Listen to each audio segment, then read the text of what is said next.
ब्रह्मारण्य नामक एक वन था। उसमें कर्पूरतिलक नाम का एक बलशाली हाथी रहता था। देह में और शक्ति में सबसे बड़ा होने से वन में उसका बहुत रौब था। उसे देख सारे बाकी पशु प्राणी उससे दूर ही रहते थे।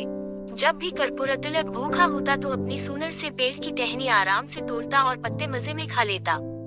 तालाब के पास जाकर पानी पीता और पानी में बैठा रहता। एक तरह से वह उस वन का राजा ही था। कहे बिना सब पर उसका रौब था। वैसे ना वह किसी को परेशान करता था, ना किसी के काम में दखल देता था। फिर भी कुछ जानवर उससे चलते थे। जंगल के भेड़ियों को यह बात अच्छी नहीं लगती थी। उन सब ने मिलकर सोचा, किसी तरह इस हाथी को सबक सिखाना चाहिए और इसे अपने रास्ते से हटा देना चाहिए। उसका इतना बड़ा शरीर है, उसे मारकर उसका मांस भी हम काफी दिनों तक खा सकते हैं। लेकिन इतने बड़े हाथी को मारना कोई बच्चों का खेल नहीं। किसमें है यह हिम्मत जो इस हाथी को मार सके? उनमें से एक भेड़िया अपनी गर्दन ऊंची करके कहने लगा, उससे लड़ाई करके तो मैं उसे नहीं मार सकता, लेकिन मेरी बुद्धिमत्ता से मैं उसे जरूर मारने में कामयाब हो सकता हूँ। जब यह बात बाकी भेड़ियों ने सुनी तो सब खुश हो गए और सबने उसे अपनी करामत दिखाने की इजाजत दे दी।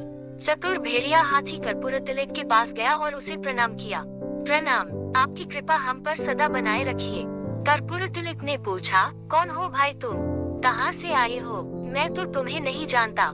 मेरे पास किस काम से आए हो? महाराज, मैं एक भेड़िया हूँ। मुझे जंगल के सारे प्राणियों ने आपके पास भेजा है।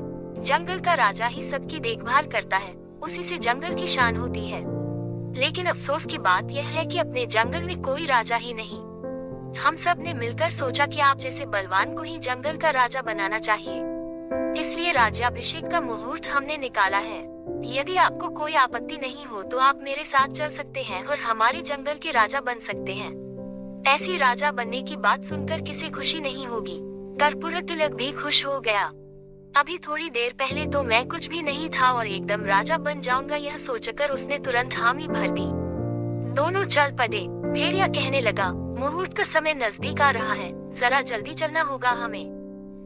भेड़िया जोर जोर से भागने लगा और उसके पीछे कर्पूरतिलक भी जैसे बन पड़े भागने की कोशिश में लगा रहा।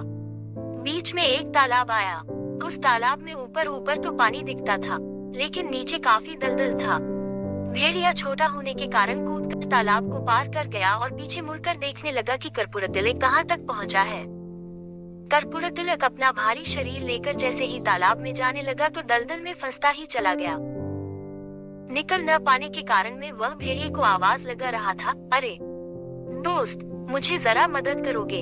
मैं इस दलदल से निकल नहीं पा रहा हूँ। लेकिन भेड़िए का जवाब तो अलग ही आया, अरे मूर्ख हाथी, मुझसे से भेड़िए पर तुमने यकीन तो किया, लेकिन अब भुगतो और अपनी मौत की घड़ियां गिनते रहो, मैं तो चला। यह कहकर भेड़िया खुशी से अपने साथियों को यह खुशखबरी देने के लिए दौड़ पड़ा।